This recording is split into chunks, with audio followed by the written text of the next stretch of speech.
നിങ്ങൾക്കൊരു ചലഞ്ച്. ഇവിടെ ഞാൻ മിഠായികൾ വെച്ചിട്ടില്ലേ, നോക്കിട്ടാ. 1 2 3 4. ഇതിപ്പോ ഇവിടെ നിന്ന് ഇങ്ങനെ എണ്ണുമ്പോ ഓർഡർ ആയിട്ടിരിക്കണേ. ഇനി അവിടെ നിന്ന് ഇതേ ഓർഡറിൽ ഇങ്ങനെ വരണം. 1 2 3 4. പക്ഷെ ഒരു കണ്ടീഷൻ ഉണ്ട്. ഒരു മിഠായി അതിൽ എടുക്കാൻ പാടുള്ളൂ, വേറെ ഷഫിൾ ചെയ്യാനൊന്നും പാടില്ല. പറ്റൂ?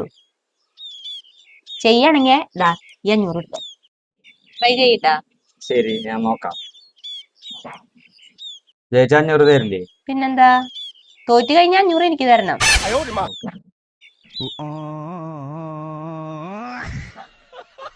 2 3 4. 500 എനിക്ക്.